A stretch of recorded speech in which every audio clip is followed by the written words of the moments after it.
I've been working on this in my basement on my pool table, which really sucked. And then our big trailer we only use for big shows, so I had it lined on both sides, and then I could my little workstation. Well, I don't know how it is where y'all are at watching. It's been about 90 outside. So whatever it is in the trailer, 100% chance of rain from 1 o'clock today, which means we have less than half an hour to get the rest of this crap out of here. Oh.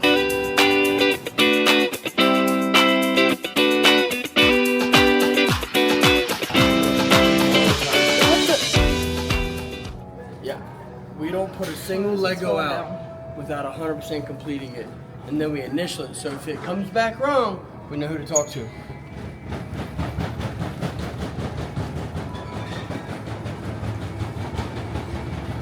What's up, guys? So as you can see, Starship Lex got a little bit of a change, man. So we've been processing G.I. Joe day by day just to get ready for Joe Fest. So they've got a ton of it over there just to even price, identify, etc. Now my job was supposed to still work on G.I. Joe, but since we're doing the Maryland Toy Expo and we're actually doing our mobile toy store, I needed that huge 26-foot trailer. So I had to say, Nikki, we're going to work early today. We're going to bring all the Legos here. Now that seems like an easy undertaking until, you know, for 2.5 hours you've got all the, put it back the way it was, matching the colors, the parts, etc. So for Lego, yes, my dream would 100% to be open up an entire store just based on Legos. Kind of like the brick and minifigure stores, things like, I love it. I think it's a great idea. But there's certain things I've been to and I've seen that I would change. That would be the Eternia Dreams touch. So this is kind of where I'll sit, I'll process. For me, I separate every single Lego piece by its color and by its piece. So, smooth thing. I'm OCD, man. It's gotta go. It's gotta be the way it should be. So, for example, do white. I would separate everything by a flat piece, an off piece, which is like the weird, like off the wall shapes, sizes, whatever. Then you've got your single rows, your double rows, your bigger pieces, and your bigger flats, and your wheels, your tires, your minifigures, your blah, blah, blah. So it'll look like this. And that's just a little bit of all the different pieces. And then for us, we started by separating them into totes, white, brown, yellow, etc., etc. Then you go into like doing it by the pieces, etc. So it would start off like this, like dark gray. And then we'll dump it all out. We would have your singles, your flats, your bigger pieces, etc. And then it would just keep going until eventually it gets to this point. So now when you're building a Lego set, you know exactly what piece you need. You can go and get it. When you get into the figures and that kind of stuff, it's a lot more tricky. I'll get this out of our way. This has been the crazy piece, man. Like we have like the barrels, the treasure chest, all the different spider webs and things like that. All of your windshields, your windows, your doors, anything related to a car. So like for example, I have this sitting on top. This has to be sorted. This is okay to go in there. But the wheels and tires, I don't do that. All my wheels and tires are all sorted by every single wheel and tire for Lego. So for example, I come over here, I know I'm looking for my purple wheels, I skim through, and then there will be all my different purple wheels, my green wheels. Or if I'm looking for the little gray brackets to go for my wheels. So, it's a little crazy, but fun. The figures have been the hardest kick in the butt for me, just because, okay, so I sorted every single helmet by color, then by design, then all the weapons, accessories, etc. So like, here you go, you've got all of your different gray knives or daggers. And then you would do the legs, so like all my different legs, I sort them by color, and then you do it by, look, you know who that is, right? It's Patrick's legs from SpongeBob. And then same thing, just like with the figures themselves, you've got all of your skeletons, and that's really the works of it. Now there's still a little bit more tweaking and changes because this is the first time I have ever had this much space to work on this. A few months back we bought a massive Lego collection. The guy didn't have anything put away, so like we don't disassemble. I would Google Lens and then start putting them together. So this is either the skiff for Jabba or it's a part of his sail barge. But again, without lensing it and knowing exactly, again, something Star Wars. It's just certain pieces stick out like a sore thumb because we've seen so many and we've had so many. But again, we try our best to leave them pre-assembled because you can do so many great things with the Google Lens. You identify and then you go from there. I've probably got over 1,500 Lego manuals. So we're going to put those in alphabetical order so we can start from there. If I have the manual, it's always easier to have it in front of you. Yes, you can go online and use the step-by-step to build a set. But for me, having that manual right there is easier for me. As you can see, we ran out of room for colors. So you got the red and blacks over here. Black is the color that I am working on right now. So all of this will eventually be sorted out across those tables until I can get it into this position here. Which again, it's the same thing like I showed you with the white. Over here, a lot of times, outside of the wheels, all your boat pieces, etc. You've got your flat pieces, your big flat plates. Your crazy pieces, your railroad pieces, any of your electrical pieces, your soccer pieces. I mean, everything has a place and a spot. So what Nikki will do sometimes, like if she's a little slower on that side of the store, she'll come over, or I used to bring her totes. She would take a tote like this, lens everything, identify everything, wipe off things that need to be cleaned off, and then she identifies them. So it might not be assembled yet, but she has the Lego number and the name and what it is. So it makes it a lot easier when it's time to, time to go start putting some things together. And then, I mean, that's all the way down to some of the big pieces, man.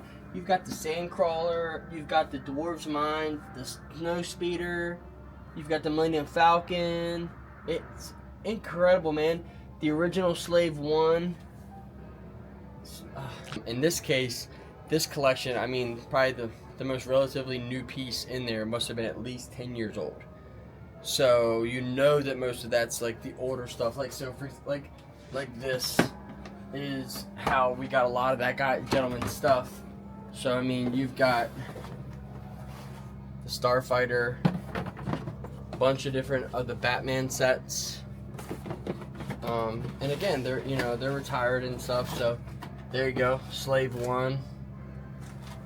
And the boxes aren't the best, but they're still awesome, man. And that gives you a better, like, I know we have that. It's just, it just goes. So all of this here, nothing but sets that are identified in like a bag form of that nature. Just to rock and roll. A bunch of the old school Overwatch. These are really cool. So this is how we would do the bigger sets. We'd buy Ben. So that's one of the big Mars. And so that's what that will be. So we'll actually dismantle this entire thing, take out any of the electronic pieces if there is any, and then we actually do the Dawn soap and scrub all the pieces, and then let them dry, and then do a reassemble, and then rock and roll. So anytime we have to band-aid a set, which means go find a piece that is missing, even if it is the exact same orange, etc., it's always important to say that a piece has aftermarket true Lego pieces. Because God forbid someone be like, oh man, it's not all original, it's the same. There are definitely older sets where the material and the Lego is different, so you want to watch just matching the yellow with that because the yellows might be different. I have been working on this room for 3 years. 3 years, since Tawny Town. I've been working on Lego, sorting it home. Now, certain pieces, like all the loose Lego complete that you see in our cabinets, is all from what Nikki and I have done. So we try to bring some of that here. But we also are Lego builders at home and have our own Lego collections at home and all that stuff. So it's just as fun. But when we talked about doing the Lego pieces and parts to this magnitude, it was really fun because now it's a time where like our own, like for example, Mock in the toy world is, mental and card. It's a nice thing. But for us in Lego, it's my own creation. So it's two different ways. So when I hear Mock, it's like, in what outfit are we talking? Are we talking Lego? Are we talking action figure? But no, you would take a bin full of all the different pieces, dump it out on a nice table, you sort anything that would go to a minifigure, boom. Take out anything that's related to a wheel, boom. Sort it all by color, and then you just do a breakdown. It's almost like recycle, then recycle the pile, then recycle the pile, recycle the pile, recycle the pile, until you are all separate by piece. Because eventually, we just set these tables up across. So what better way to hide all my grid wall for shows than to have a table right on top of it? But I'll put a nice table cover across this, and then all the different sets that we're building or currently working on for the store or for Gettysburg, they'll all be here. So when you walk by, you're like, oh man, look at all the Lego they're working on, look at the things. Because the end goal, once we are caught up with 99% of all the Lego we have to pre-build, a lot of these parts and pieces will be available for sale in the main store. So if you're coming in, you've got your set list you're looking for. I mean, Nikki or I would be your best bet because we've handled the Lego so often, but we both know how hard it was trying to find a piece and had to dump the whole bin out to hopefully find the piece. Now, I can guarantee you, if you can't find it in 10 minutes over there, I ain't got it. And if I ain't got it, that's weird. But yeah, so here you go. There's 100 box sets that have to be completed. Little, she loves her Harry Potter, man. There's a lot of retired Harry Potter in here. Look at that, dude. Look. Before Playmobil had Back to the Future, it was actual Lego. There's some cool stuff, man. Lego actually had their own Ninja Turtles, which I was a sucker for. And then I guess it's all about the licensing. You know, they're buying all the different licenses and stuff. And then we also increased our Lego section over there anyway. So that's just another world. So this is what we've been up to this week at Eternia Dreams.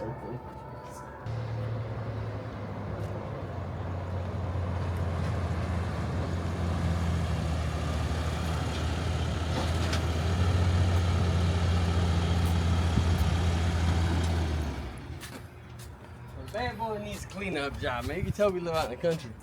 Shit a little dirty. 4, 8, 12, 16, 20, 26. Didn't want to lie. A lot bigger because it's an over axle. It means you get that extra section, which also means if you see my tires on my truck still stick out, so when I drive, I ride on the white line and yellow line anywhere we go. Obviously, the jack and all that won't be there, but every time we go on a trip, I always take everything that we would need to change 3 tires. We have a couple spares, things for the truck, and everything. So we actually kept this up from the last show we did using it. So that's how it kind of looks. And then when we do the dry run, we have it all measured out inside the building, so you will know not to go past its height inside. We'll do it all dry run, do it up by section, and then we actually went and bought white racks. So I thought I used them all, but they were actually in here. You just couldn't see them because I had so much Lego in here. So like for example, we know for a fact that this is an 8-foot piece by 4, right? So it's 8, 8, and then there's 2, right? So you're 18 feet out. We'll line out 18 foot of grid wall. We'll zip tie or put a marker on the bottom so we know we can't go past that. When you hang your last peg hook, like we always start at the bottom, work our way up. So when you run that peg, your item's gonna stand here anyway. I've got stabilizers that go under all 4 corners of the trailer now, so you don't get that wobble. We had that the first time. And then we have a generator that'll get run from the truck, so the truck doesn't have to run, it's quiet. And then that runs LED lights, so we have LED lights that go down both sides. So even though it's daylight, it's still kind of dark, and then when you add a lot of people, it makes it a little darker. But when we turn the lights on at retro, people are losing their, you're in a store. You'll see, it'll look just like you're in a store in here. And then this will be 2 racks, which I'm still contemplating the way I do the 2 racks. Either way, I'm either gonna run a TV here or a TV outside that shows like the YouTube channel, the store, like a slideshow while people are there. Because at the Maryland Toy Expo, you're at the Timonian Fairgrounds. So you're gonna have the main building, which is gonna be right there where we're gonna be parked per se. And then so when you line up, you'll be right there. You'll go into that show, and then when you come out, you have to go to building 2, which is you have to go past me to get to building 2. As promised by Mark, unless you have your vendor's badge, you cannot even come in the trailer to look. Just to prevent people from buying before the show and after, things like that didn't pay admission just like everybody else did. What we did at Retro was the steps were here, the big Eternia was here. You would come in, you would shop, you go down the ramp, and you pay at the table. We're still not quite sure how we're gonna we have to see how much space we have out this way, because we have 2 tents that are, we're trying to see if we can set them both right here, Or do we set like one there for checkout and then one over here? But I hate that idea. I like it all being together. This morning, I kid you not, we woke up at 6:30. We rushed outside. We bought brand new toppers for our tents because the white ones always discolor, and white just really honestly gets dirty a lot from removing. I got all black canopies. Well, the parts that you have to screw to hold like your sides on, there's no holes. So we bought a grommet thing to put grommets all throughout our new. It was eventful. I ran. So in my main store, I did all the electric, all the lights, all the flooring, all the walls, all the ceiling. So honestly, remember when I was doing the ceiling? I was by myself. So I had like a car jack and I had this like thing set up where I could hold the piece of drywall and I could work it and it would lift it up. Because yes, they make drywall sheets, but I didn't go buy that when I'm only doing it myself as for me. But so I ran my whole ceiling and people were asking me questions like, how'd you do it by yourself? But that is how I used a car jack. But no, I think a lot of it comes down to knowing a little bit about everything, especially in retail. If every time you need to call someone to make something, it costs. So this is what we were talking about, where we had to put grommets in. There wasn't any. So we wash your fingers, hold your corner.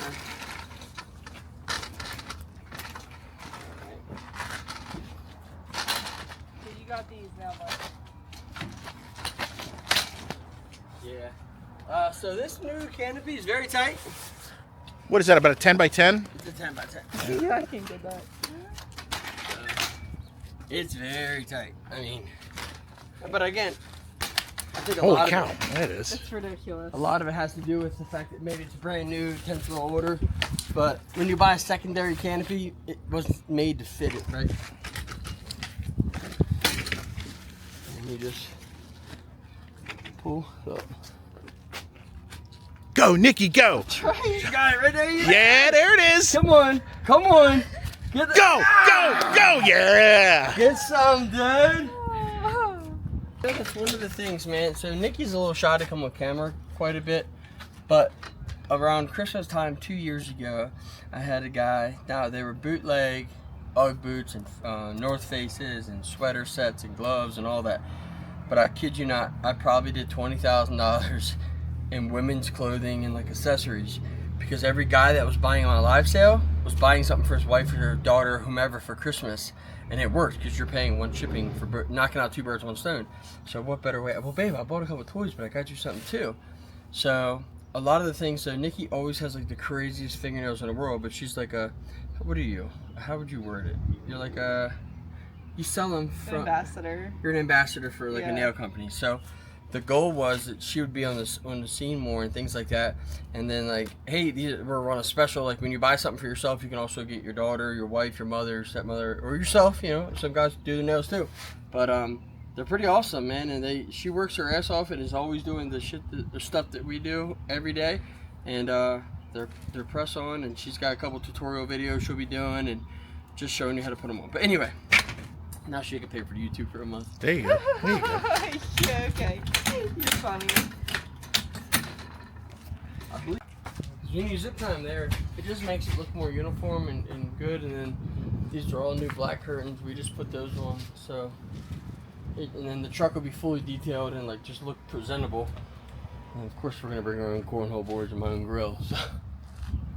I would set up all over the country if I could just come there, set up on my booth, and then pay 2 people to run it. And let me go look at toys. I'm a big child.